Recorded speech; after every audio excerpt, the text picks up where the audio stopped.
What does it take to make workshops work? And how can we facilitate collaboration that sticks and leads to results? My name is Miriam Hartness, and with the Workshops Work podcast, I'm on the mission to find the magic ingredients that make workshops work. Today with me on the show is Stephen Berkeley, and we speak about how to live a facilitative life. So stay tuned. And by the way, if you don't have pen and paper at hand to take your own notes, scroll down to the show notes to download my free one-page summary. And now, enjoy. Stephen, welcome to the show. Thank you very much. It's so lovely to be here. Hello to with Australia. You. Yes. Yeah, thank you. Australia says hello back. And we're going to speak about living a facilitative life today. Thank you. Looking forward to it. Yeah, the perfect topic for the festive season and the end of the year. And before we're getting there, always start with the same kind of warm-up question. When did you start calling yourself a facilitator?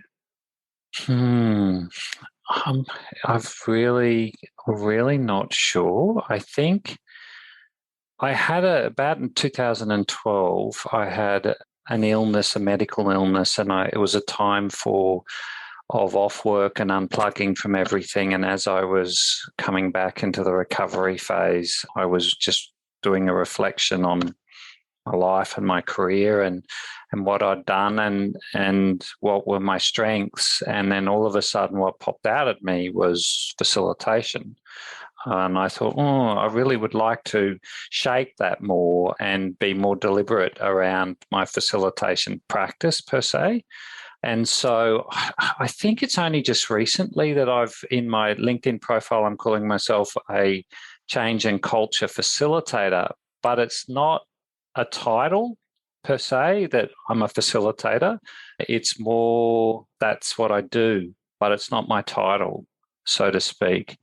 And so I think that even now I'm not advertising myself as a facilitator. It's just part of my toolkit. And it's amongst many other things that I use. However, it's very much a part of my mindset that you're just facilitating conversations, you're facilitating people getting from A to B, you're facilitating.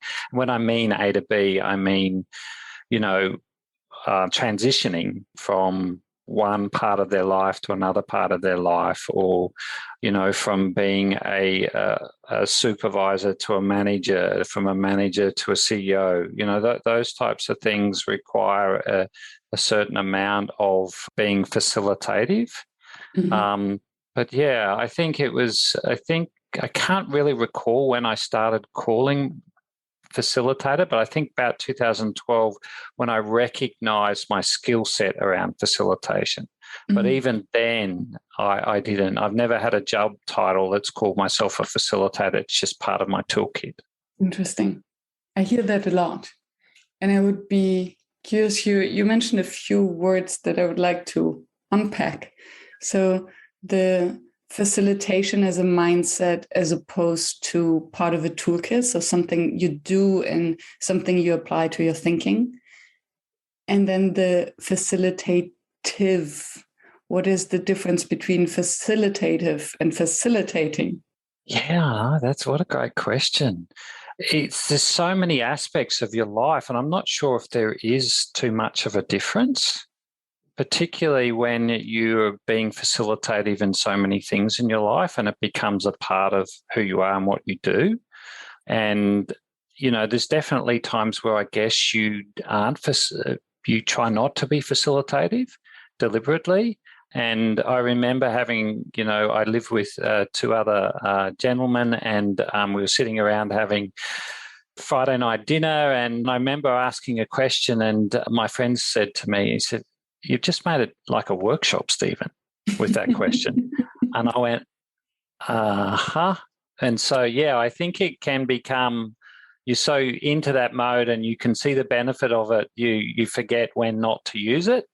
And so I'm not sure if I've answered your question, but there's so many different components that you do it. And recently I've written this chapter in a book, The Power of Facilitation, and it's called Living a Facilitative Life. And we interviewed 40 non-facilitators. And because we had this hunch that people were being facilitative without even knowing that they're being facilitating. And it was. We just saw it was evident in so many people's way of being without labeling themselves facilitators or being facilitative.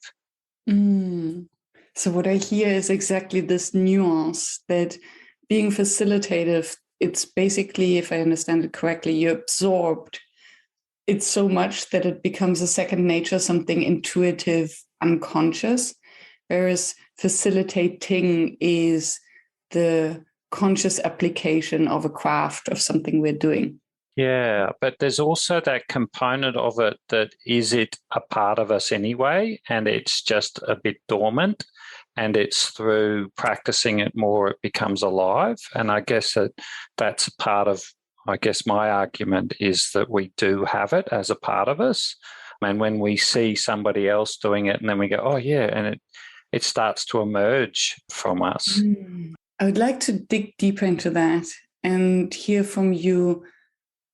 How do we detect that and how do we wake it up? And when is the moment that we maybe overdo it? Just as you explained, your friend saying over the dinner table, oh, stop facilitating. You're making a workshop out of it. And I've heard that a lot from my mom, from my friends, from Miriam, don't try to facilitate your date. My mom, I'm not your client. Don't do a workshop with me. Stop asking me these coaching questions. So, yeah, totally. Okay. So how do we detect it in us? How do we find it? How do we wake it up? And how can we avoid overdoing it? Well, the other question is, do we need to detect it? It's like with these 40 people that we interviewed, they were going on being facilitative with no label around facilitation, and they were, by all means of the word, being facilitative, but never considered themselves to be a facilitator or used the word facilitation. Can you give an example? One was a musician, and he was talking about having conversations with people. And he was talking about the importance of listening and not telling, and maybe asking a question here or there to help them understand what they had or see a different perspective. And he was facilitating a new outcome for that person. He was facilitating a new direction. He was facilitating a new way of thinking. You might call it coaching, you might call it a whole range of things. But in fact, he was doing that. And without having a label or needing to have a label that he was being facilitative or a facilitator. And then there's the other question is, I have found once I understood what facilitation was and the broader use of it, and I started to interact with more facilitators, I started to see a greater sense of its application. So it's a bit of it can remain dormant and it's really good and that's enough, that's all I need. And then, I found myself in the different professions I had. I was a quality manager of large teaching hospitals and facilitating root cause analysis of major clinical incidents or events, solving particular problems, and then in organizational development and business development, facilitating strategic planning and a whole range of things. So those skills, as a result of my profession, got broader and broader. And then I saw somebody doing that and I saw the application of it and I applied it myself. So, yeah, there's that thing. Some people, just by being naturally facilitative, don't need a label, don't need another set of skills. But then somebody like ourselves, we see the value of it and we can see where we can apply it. And therefore, we're very interested in knowing what they're doing in the art of hosting, what they're doing in complex systems. And you just keep looking for different ways of applying it and getting better at your craft. So the musician that you interviewed and the 39 others, were they aware of it? Or was it something that when you pointed out saying, oh, you're very facilitative in your way of communicating or your way of interacting, were they surprised? How did you? No, we didn't do it. We were just collecting data and having the interviews, and my friend, co-author of this chapter, Kavi, he was doing his interviews, I was doing my interviews, and then we brought the data. It was just a purpose. We just want to have a conversation with you about life and life in general. And we just had a hunch. So maybe a bias was working behind what we were doing. Yep. And maybe that was influencing the questions that we were asking and getting the results. But we weren't labeling what they were saying. We were just listening and then looking at the data and seeing. And that's where we started to draw out the core skills that we saw, the core ways of being, of what we called it, of somebody that was being facilitative in that moment. So that was our interest, was we wanted to know what are the ways of being of these people and how do they relate to us in general. And what's been really interesting of this whole process of writing this book and writing the chapter, and then the post, podcasts and webinars and talking about the chapter itself, it's grown in terms of its life. It's just been like you throw out those concepts, how does that relate to you? And then you get all of this feedback, and then you've got a new body of work that starts to emerge from it. So it's been like a very much a living experiment, and it's still going on. So what became possible from that? And now, after having witnessed the impact, what does it mean now to you to live a facilitative life? It just means showing up and, this whole thing without invitation, you're just being present and ready to whatever the moment provides. And I'm just more acutely alert. The principle I have is that when I'm facilitating is that the wisdom lies within the room. And so now that what that has come about is the wisdom lies with that person, the wisdom lies with this group of people, whatever it is, wherever it is. What does it mean? It's helped me listen more. It's helped me tell less. It's helped me ask questions that help explore. And it's helped me believe more in possibilities and potential. I don't give up. So I guess you might call that more resilient. I'm not sure if it is resilience, but it's more about there's a way. And it just has made me more optimistic, more possibility thinking. So basically treating every situation as if it was a workshop, but then in a light way. And this relates to the previous question. How can we then avoid, and do we, that we treat every situation like a workshop and that we become these annoying facilitators? Yeah, you just have to have lots of good friends around you who give you a slap when you're doing that. And I guess that's one way. You just have to be super alert and just learn to have fun in the moment. I have to really just say, no, this is not the moment. Just watch and observe and listen. Yeah. Just being light, I think, is the key for me these days. And because, our whole life is really in a workshop, and being, Really? every situation arises. You think you're cruising, and all of a sudden, out of the blue, you think, everything's hunky-dory. And then just a small moment, you go, oh, yeah, okay, more work required. But yeah, I think it's just a process of awareness and just learning when it's required, when it's not, when it's appropriate, when it's not appropriate, and a little bit of, mistakes here and there, not mistakes, but where you sort of put your foot in it and you think, okay, yeah. Learning process, I guess. Is it an intuition when it's appropriate or when it isn't? And I try to put my finger on the situation because somehow my gut tells me that we can tell when it's not appropriate, when we become these annoying coaches or facilitators. Tell me more. How did it make you feel? Just slap. Yeah.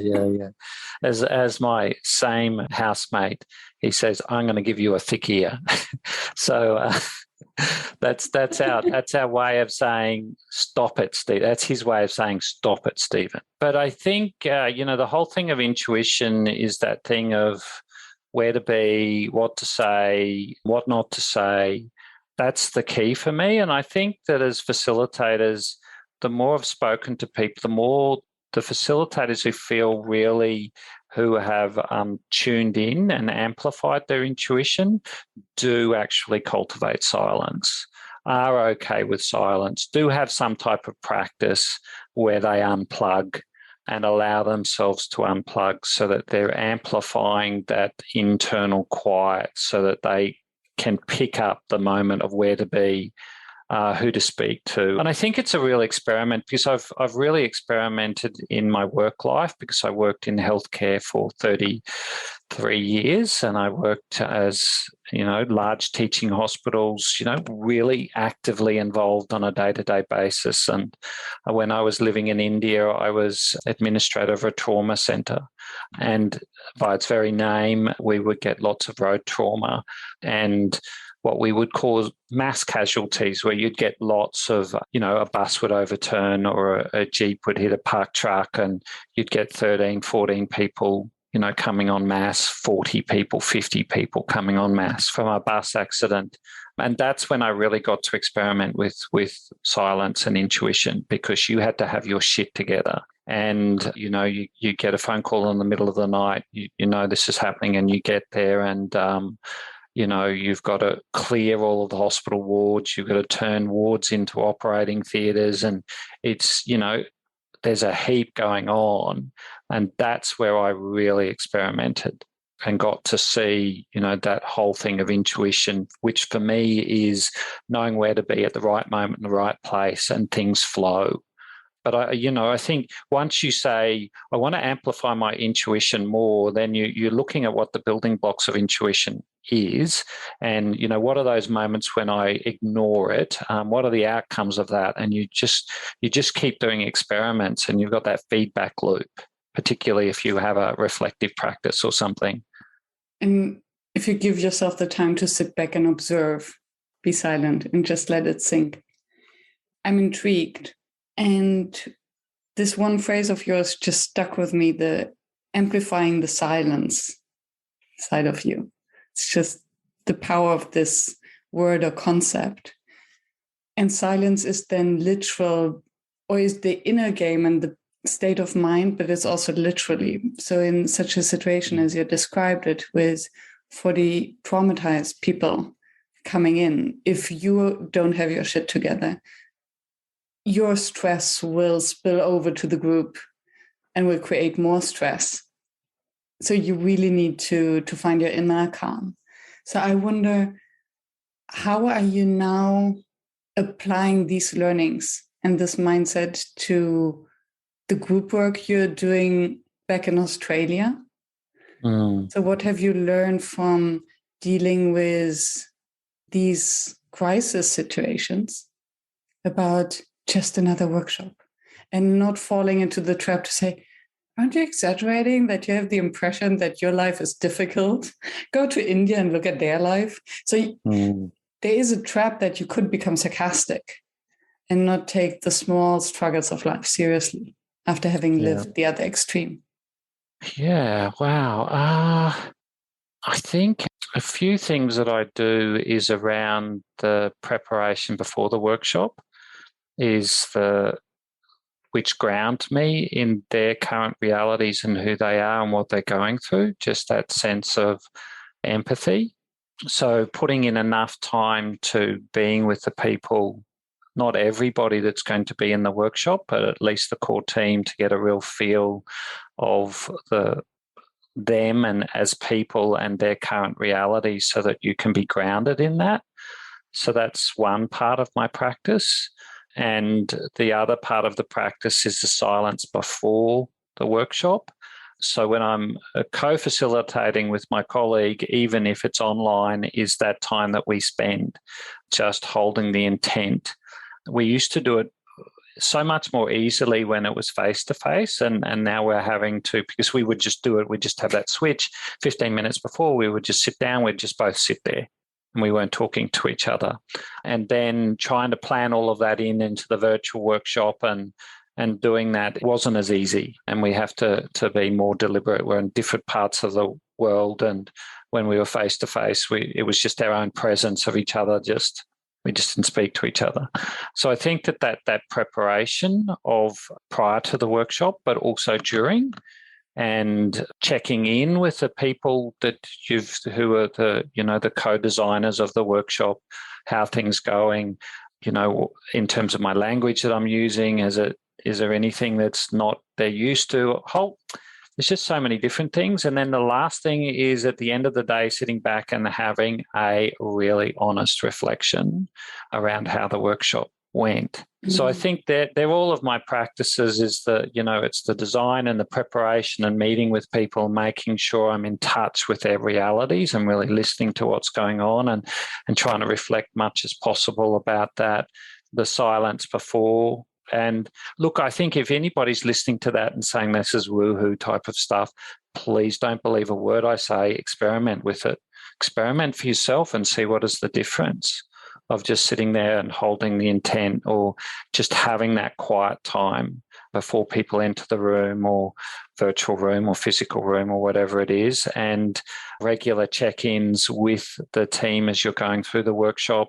And the last bit is that reflection. And I would say that the reflection is easily an hour to 90 minutes long every time, even if it's just been a 90-minute online workshop.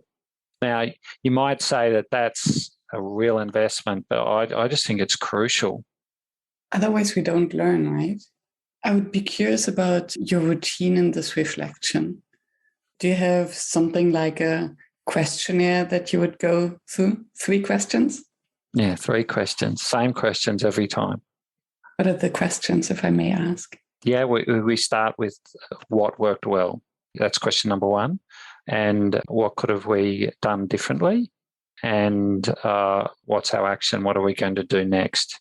Mm. What practice? How do we change that? And really those questions, particularly when it's co-facilitating, we're asking what each other did well, what we did as a group, and honestly feeding back to each other. Did you realize this? Because when I used to ask a lot of closed questions, and my colleague would keep reminding me, and he said, "Did you know you asked 6 closed questions there?"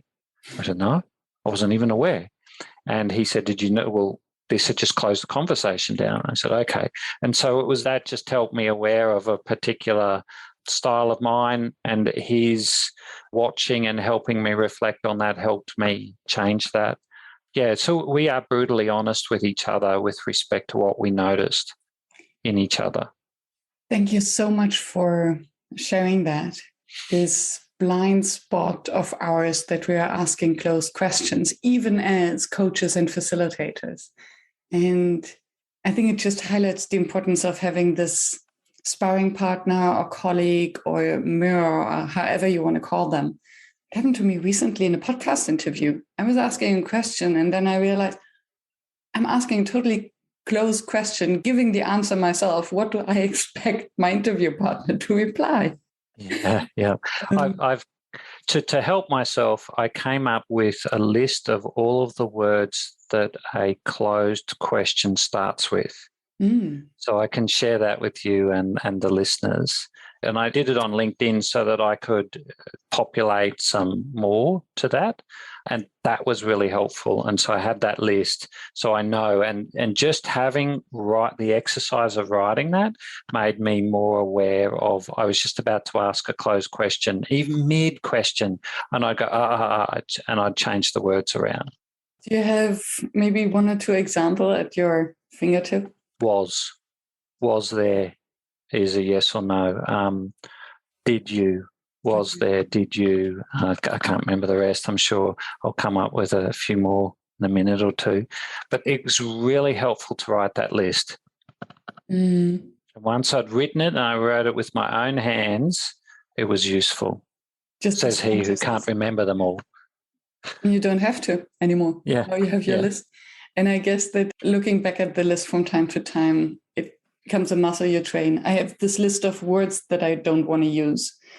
And sometimes I repeat them, and I get better and better at catching myself when I do use them. And in your retro after a workshop. Have you ever come to the conclusion that a workshop failed?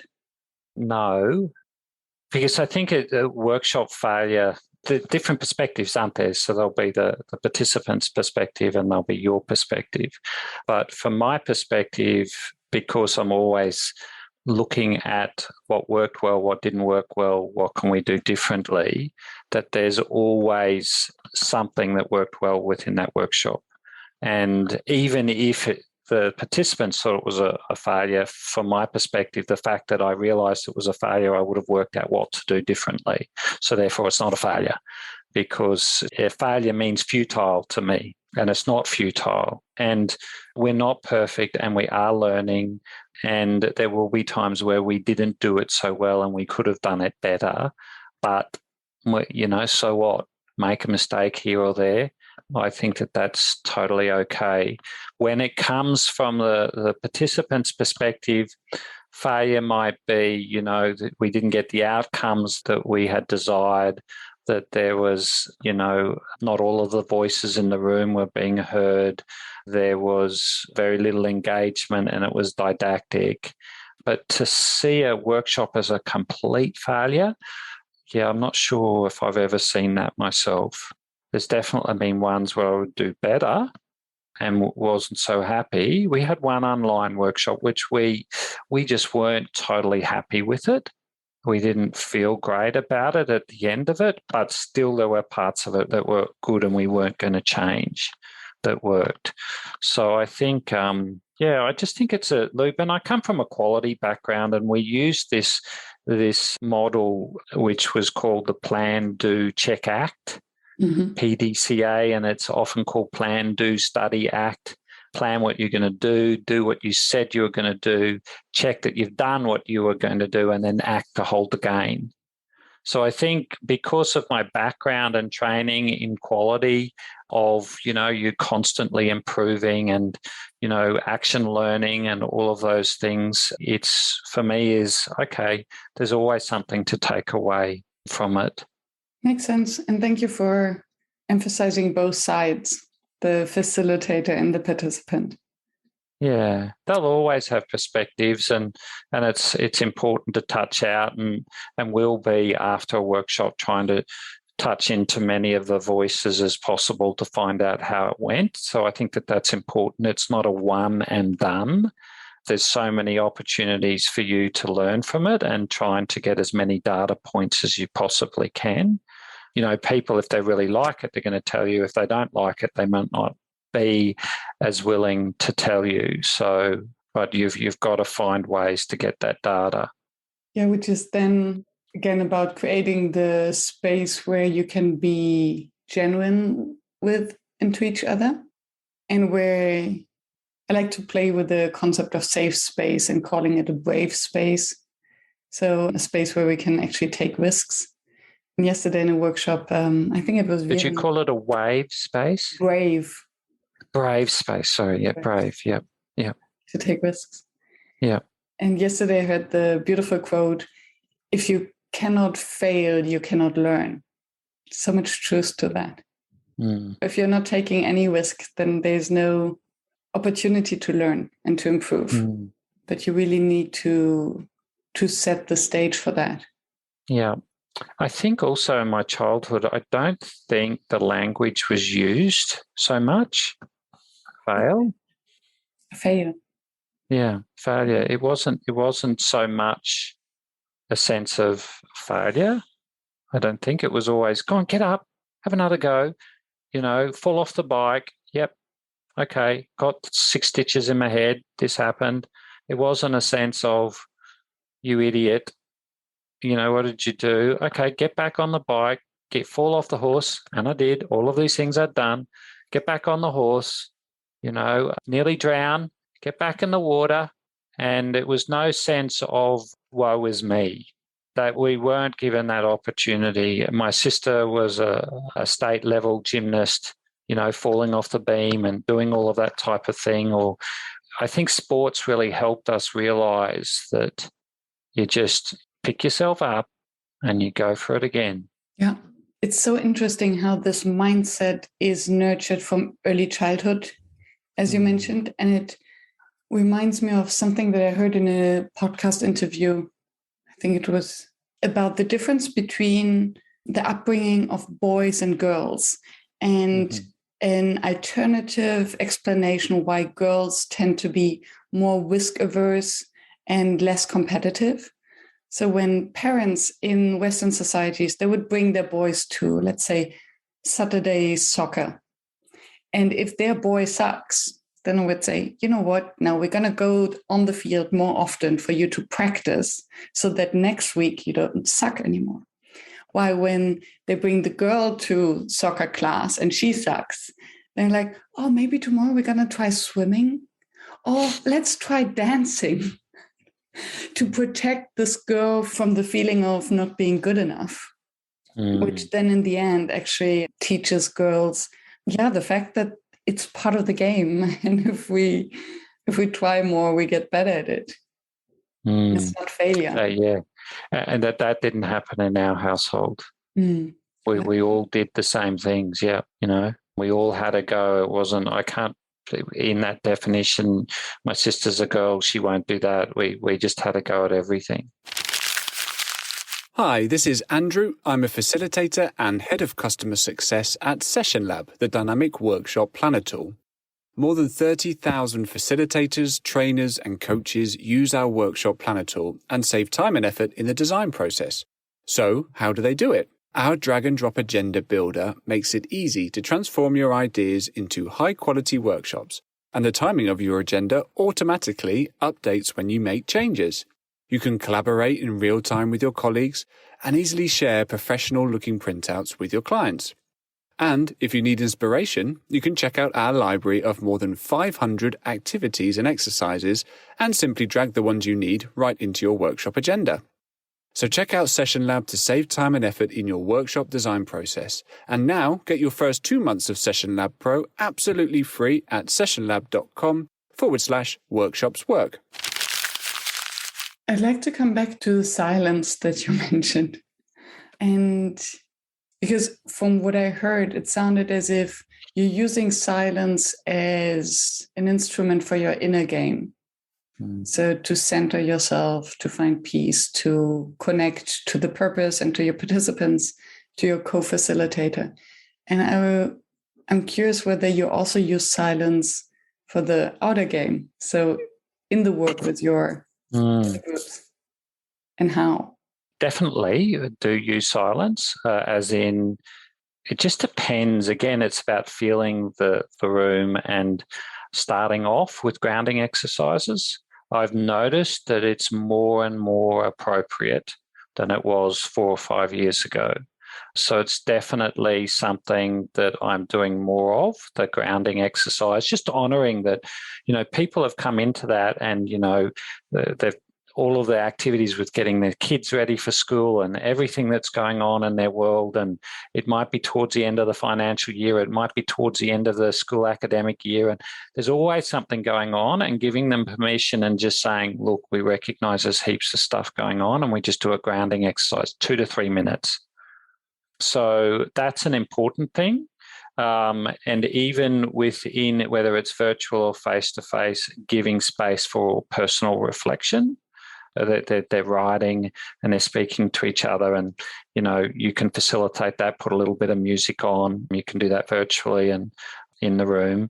And so giving space for individual reflection, I think they're all important components. And then there's the other component is being okay with the silence. As a facilitator, as a group? Both.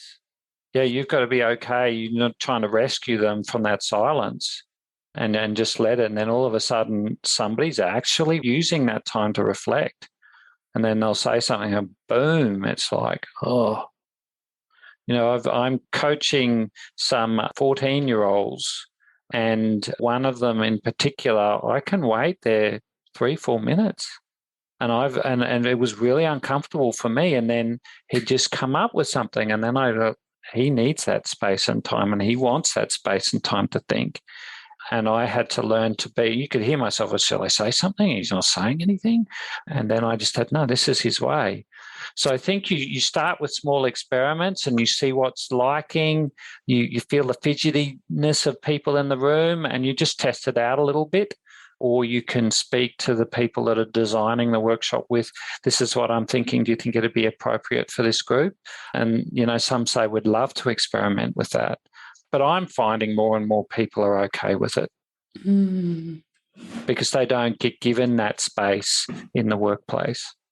Or they're not given that space full stop, or not giving themselves the space. I'm thinking of all the information overload and the shortened attention span of teenagers or young adults who grew up with smartphones. I sound like an old lady now, but I observed that even in myself.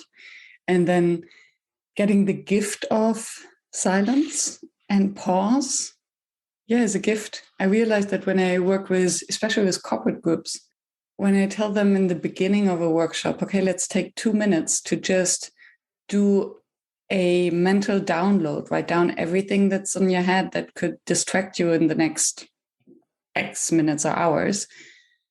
Sometimes it's the best part of the workshop because they're just so grateful to have this time to just download and be and not rush and mentally prepare for what comes next.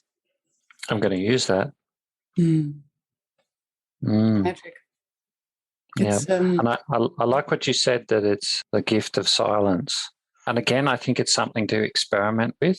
If you're feeling, with the whole thought of it and you're listening to this and you're feeling uncomfortable with it, just experiment with it and give yourself a few experiments where it's safe enough to experiment with silence. Which reminds me of the facilitative life. This is a fantastic opportunity to apply our facilitation skills or experiments to the life around us. So what happens if we apply more silence in our daily conversations and experiment? When are we touching the edge where we become annoying facilitators or coaches? And when does it feel natural? I think people love to be listened to. And that's an experiment, is how much am I talking too much and telling? And that's what I've had to be really conscious with myself, to try and pivot out of that and just listen more. And honestly, people just want to be listened to, and sometimes you don't have to say anything. And that was one of the things that the musician said. And he said, sometimes I'm just sitting there listening, and they're seeing that I'm listening, that I'm totally engaged. And then all of a sudden they come up with a solution. I haven't even asked a question. I haven't said anything. I've just sat there and listened to them. Is that facilitative? Yeah. Silence. Presence. So I think presence. Yeah. So I think facilitation has so many dimensions. I think the key is not to get caught up in the labels, but just keep practicing and experimenting, have conversations like we're having now with groups of people around facilitation, what it is, what it isn't. The questions that you're asking me, it's a whole learning process. This isn't one way. There's a lot for me to walk away from in this conversation that I'm going to write about and reflect on. And I think that's what I love about communities of practice, is that the real opportunity to go into depth, whether it be, facilitation community of practice, or you might be into nonviolent communication and you've got a community of practice. It may be around complex system stuff or narrative therapy or whatever it is. That I think I love communities of practice because I get a lot out of them. Yes. And especially, and that's the silver lining of the pandemic, that our communities of practice became global. Because suddenly we just connect online, and then we get all these different perspectives, which sometimes might feel uncomfortable, because before we're in our bubble just agreeing with each other, our communities. Yeah. I've seen lots of people come out of their shell who are friends of mine through these online communities and just develop a whole new life because I guess it's given them a sense of that the things that we have in common are much stronger than the things that set us apart. and they needed that, and they needed to have that conversation. And yeah, I mean, we facilitated a conversation that was initiated in India because it was a really hard time in the midst of that pandemic. And, you know, we were still working through that with clients in India, and every time you came together, you had to give the first 15 minutes to see what was going on and who had lost somebody in their life, who one of their colleagues had passed away. There was just so much going on. So we provided an opportunity for people to just sort of unpack that and just listen to each other. And it was just really interesting to watch the energy at the beginning and the energy at the end, through just being able to listen and hear diverse views and bits that they'd worked out for themselves and how that was useful to somebody else who hadn't worked that out. So, yeah, it was pretty interesting. Yeah. And I think this is an easy way for us to share our gift of facilitation and to practice it more with our close friends. This week I was sitting in 2 workshops where it was about these magical moments in groups and going deep and being present with each other in questions. And I realized that it doesn't take that much, and it doesn't take much time. And I think just next time we're seeing a friend and ask them, how are you? And just pausing and holding the silence and seeing how long can they answer without stopping. And I'm sure that it's about our attitude and holding the space for them that would determine the time they take to answer. Yeah. There's so many opportunities for feedback because it's the people that we live with will give us the most. And even this morning, I've got so much work to do. My roomie says to me, do you realize you finish off my sentences? But I don't do it to everybody else. But it's sort of like, maybe I'm being so facilitative outside and I come home and I don't want to be facilitative anymore, and I just turn off that thing. So it's like, you know, everything's a mirror. And I'm by no means a perfect facilitator and have got my game in order. So, yeah, you know, you have to take a few on the chin occasionally, and it's your householders that will give you the most honest, brutal, lovely feedback that will give you opportunities for growth. Yeah, reality checks. Absolutely. And I think 2 observations. Very often I have the impression that facilitators and coaches are the worst listeners, feedback givers, conversation partners as soon as they put their hat off. So I've seen so many facilitators and coaches who jump directly into, let me give you advice without asking a question mode. Yeah. Once they are not present as a facilitator or coach. And maybe it's because what you just said, we're doing this so much all day that if we're kind of free, we can let it down, then our inner nature comes back. Yeah, well, it's what made me think of this like this was it was, I guess, a day for educators, and there was about 100 educators in the room. They were all school educators. And one of the speakers was talking about the situation where her child should get in the car, and she's a teacher, and the kid would get into the car after school had finished, and she'd got all of these reports about the child and how well behaved and how cooperative with all of the kids she was, and that she was intelligent and she was polite and all of this stuff. And as soon as she get into the car, this animal would just come out, And so one day she's driving along and the animal had come out, and she turned around and she said, "That's it, I'm fed." And she gives it, your teachers tell you like this and tell you you're wonderful and cooperative, but as soon as you get into this car, you turn into a monster. What's happening?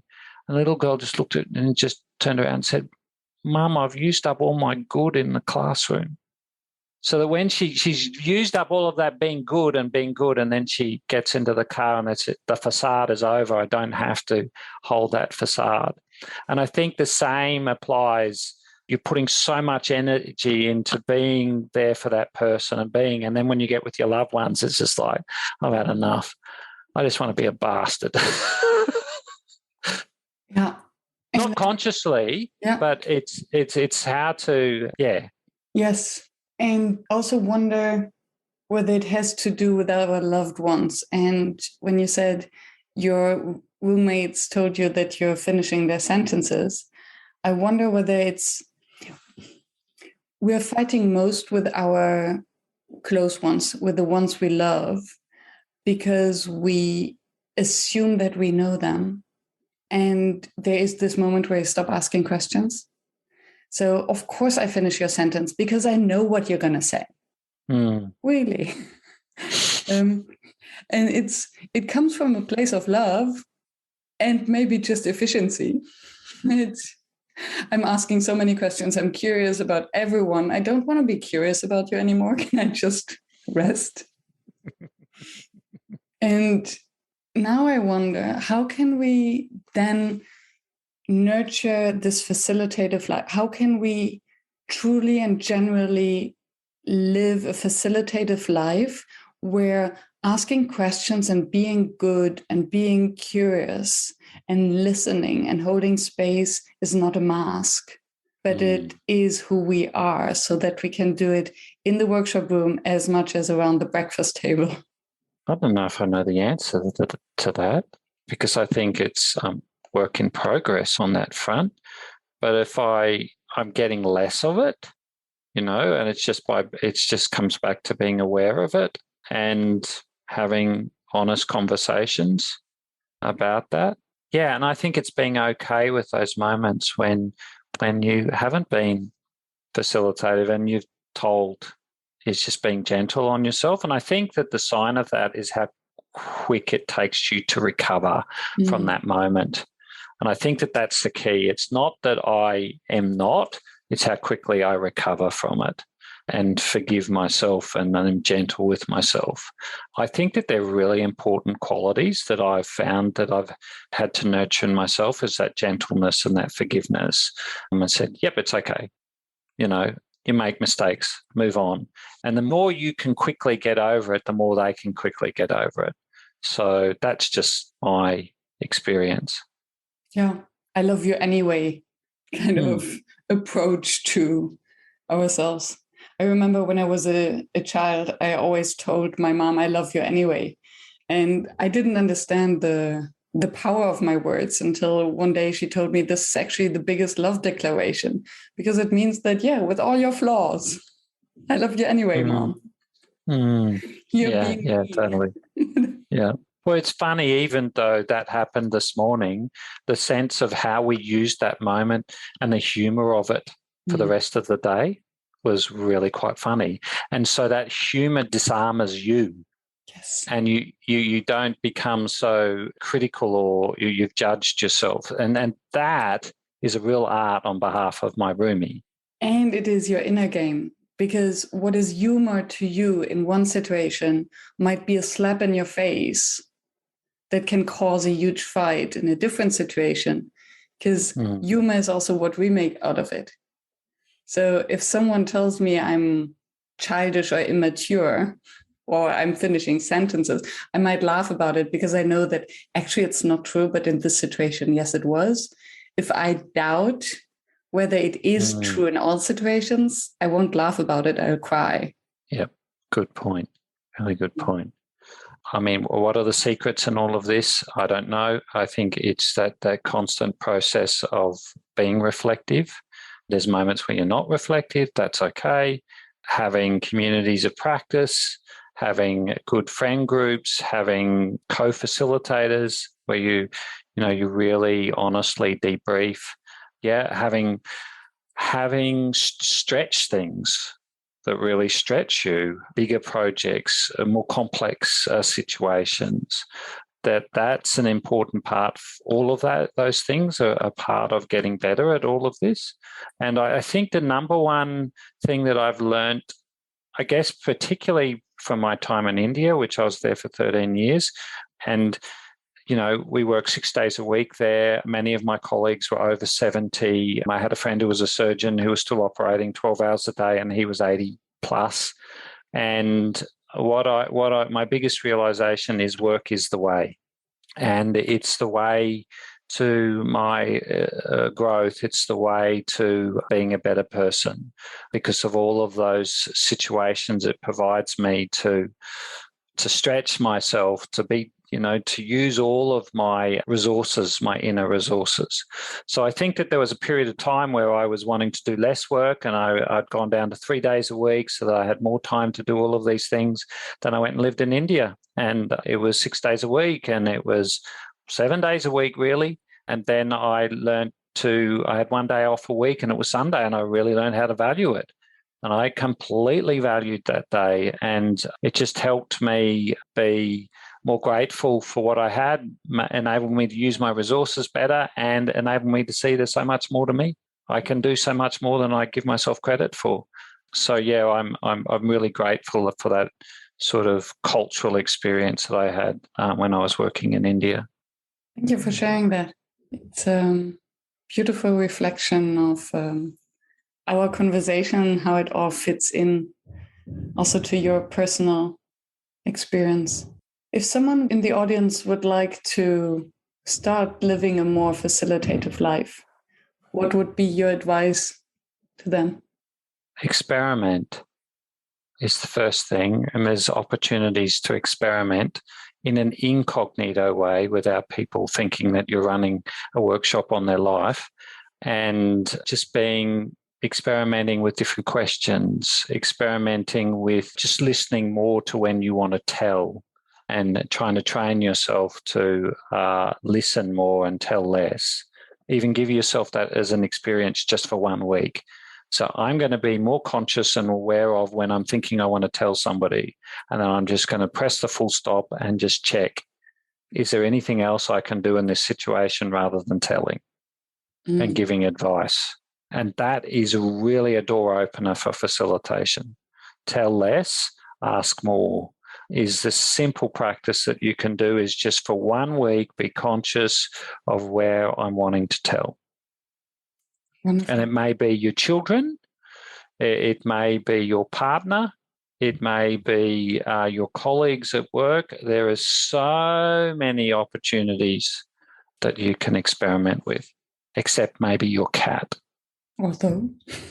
Also, not my cat. He's a prince. He's the king of the house. Thank you so much, Stephen. It was bliss talking to you and lots of food for further thought. Thank you. Yeah, it's been absolutely a pleasure being with you and having this conversation. And as I said, lots for me to go away and write about and reflect on. So thank you very much. Thank you for staying tuned and listening to the show. I appreciate your attention, as I know how busy you are. If you enjoyed it, please subscribe and engage by sharing your comments and thoughts, and visit workshops.work to download the one-page summary. I'm looking forward to seeing you back at the next episode, and I wish you a fruitful day.